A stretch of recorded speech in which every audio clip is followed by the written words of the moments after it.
Welcome, ladies and gentlemen, to Season 3 of And Still Boxing. I'm your host, Guy McKinnon, and I hope you had a great break, and I hope you had a great start to your 2025, because we're about to go to the Gold Coast, where we're going to see on DAZN, brought to you by Tasman Fighters, David Nyika versus Australia's own Jai Opetaia.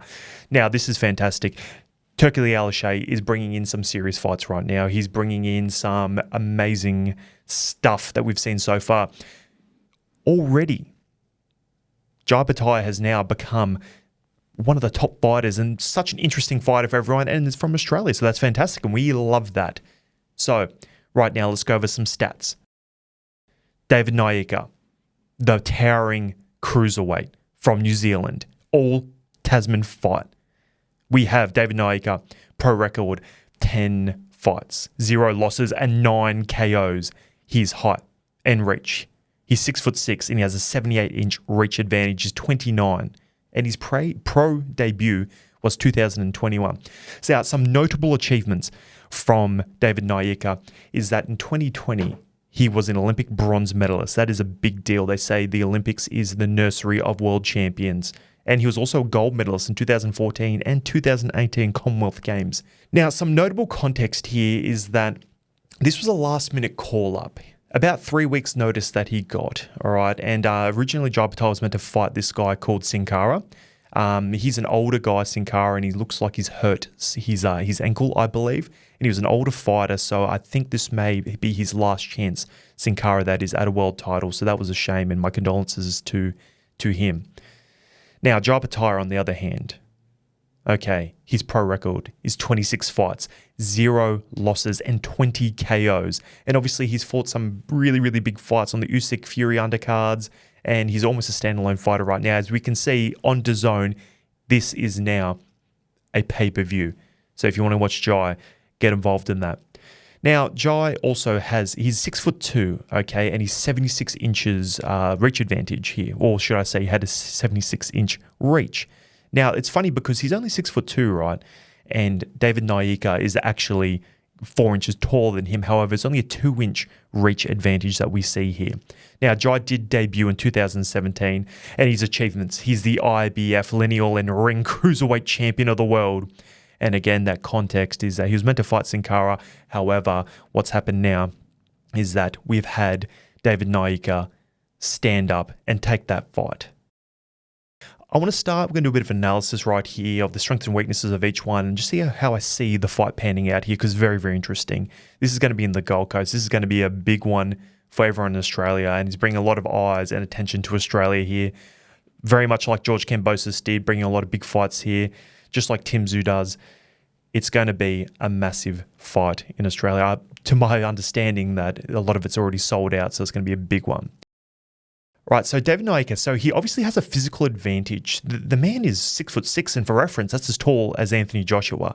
He has a 78 reach advantage, and that can make it very difficult for boxers to outbox him at range. Okay, and that's very obvious. You know, that's where Tyson Fury draws a lot of his strengths from. That height and reach advantage. Now, that technical nuance. Now, this man is a bronze medalist. This man is a gold medalist in the Commonwealth Games. So he knows how to box. This man knows how to fight. Okay, he uses his reach advantage pretty well. Now, the thing is here is that he actually likes to fight on the inside quite a bit. And you can see in a lot of his fights, he has that really long left hook to the body. Okay, and that's a lot of ways he likes to finish people off and finish the fighters when they're hurt, takes them to the body, takes a little bit of air out of the tires, if you will. So he does that quite a significant amount, and because it's so long, sometimes it's hard to counter that, and he's got obviously quite a bit of power.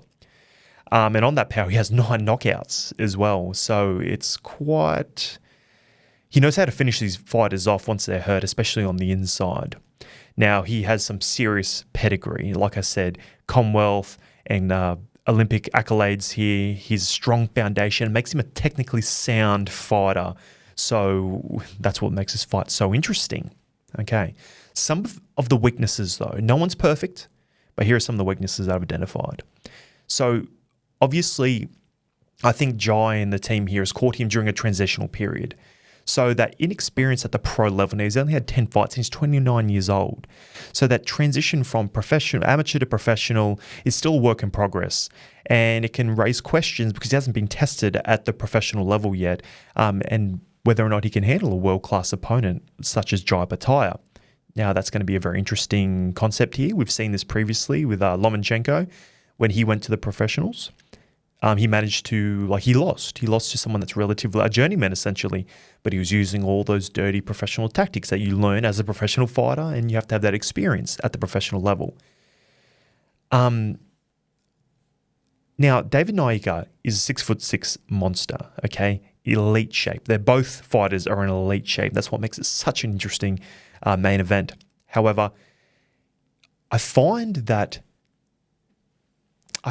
he likes to fight on the inside more than he likes to fight on the outside. When he has that clear reach advantage and he has great footwork, they both do. But David Nyika, essentially, he likes to finish them on the inside, all right? He'll come in, lean on your chest, use that size to rip you to the body. However, that tendency to fight in close-up exchanges, I feel like exposes him to counters, especially from the shorter fighters with those quicker hands, all right, and that shorter leverage. Okay.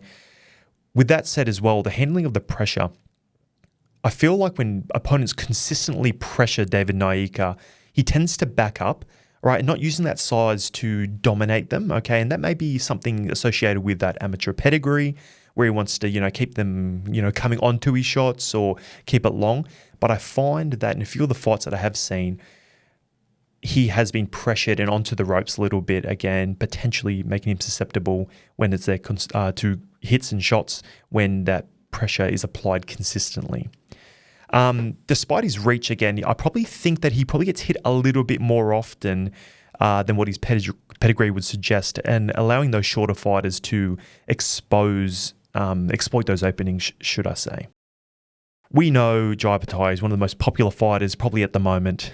Okay, he's explosive. He has that explosivity. Let me tell you right now, the power and agility of this man, he's dynamic both offensively and defensively. He's quite defensively sound. I think because those rounds with someone like Mario Briedis, which gave Usyk trouble, which gave a lot of people trouble and probably does not get the credit that he deserves, that experience that he's had with that fighter, 24 rounds now, he's truly made himself, I would say, made him more defensively responsible and have that understanding of what's going on there.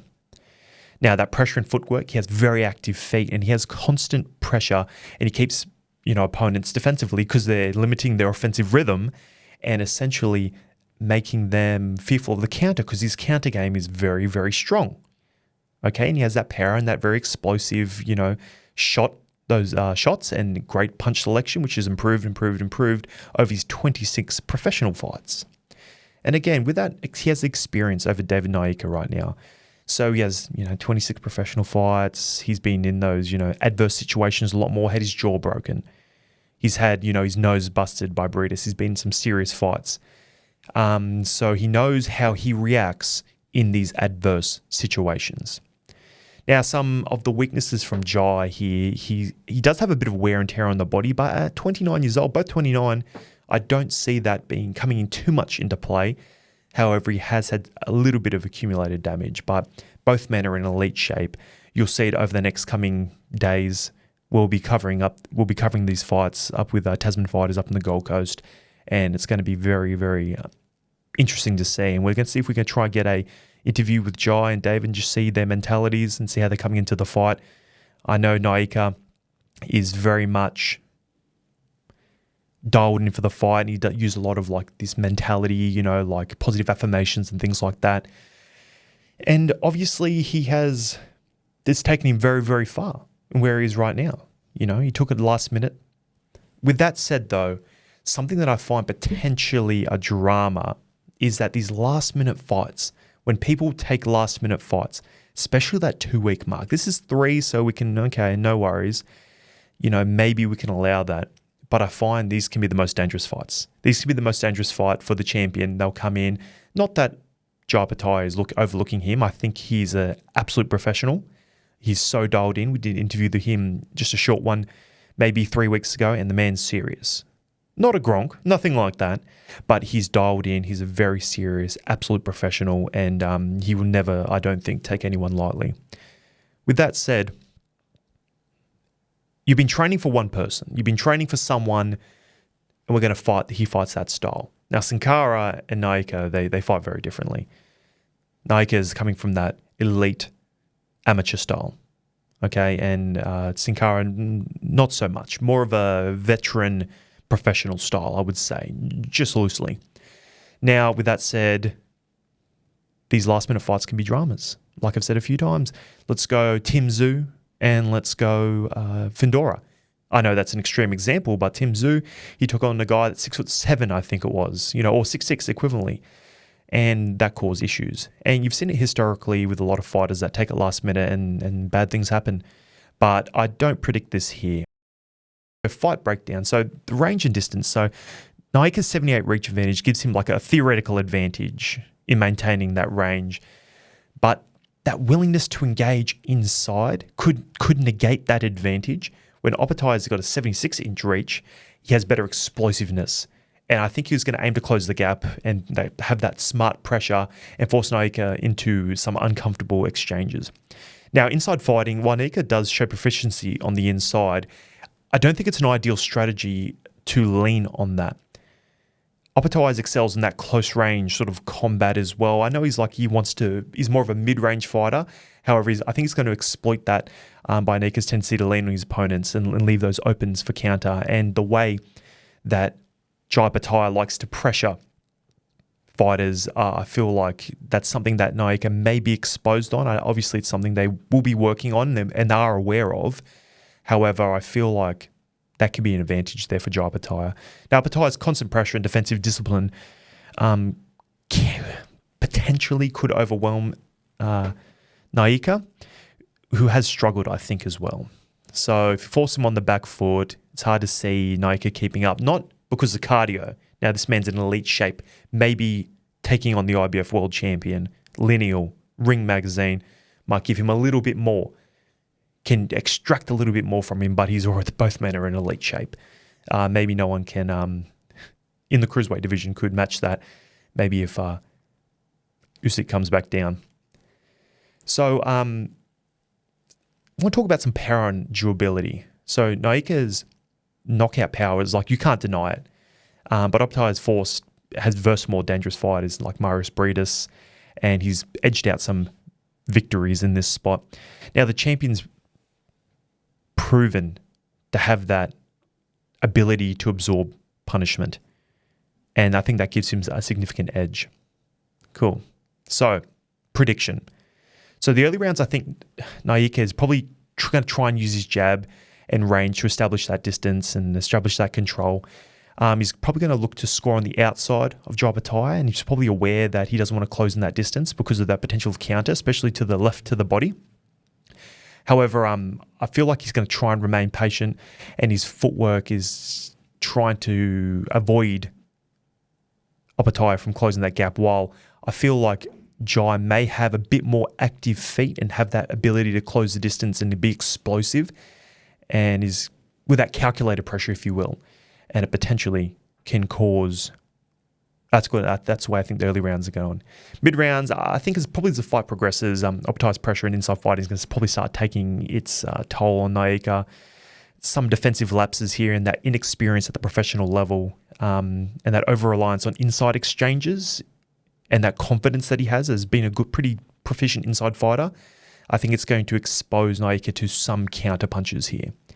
Then the late rounds, I feel like if Nyika is not going to make some adjustments and really keep it long, I feel like Jai Opetaia's explosiveness and obviously good conditioning and constant pressure is going to cause him to dominate these later rounds. All in all, I feel like if I'm going to put a gun to my head and says, what do you think? I probably have to say Jai Opetaia, late TKO or unanimous decision, obviously. The key takeaways I want you guys to take away. So Nyika's physical advantage and his technical ability, being a medalist, being in the Commonwealth Games and Olympics, makes him a dangerous opponent. That representing from New Zealand makes him a dangerous opponent. but his inexperience at the world level and those stylistic vulnerabilities play into Opetaia's strengths. Now, Opetaia's combination of pressure, explosiveness, and that championship experience will likely prove probably too much for Nyika at this stage. However, we do not know, and that's why it makes it so interesting.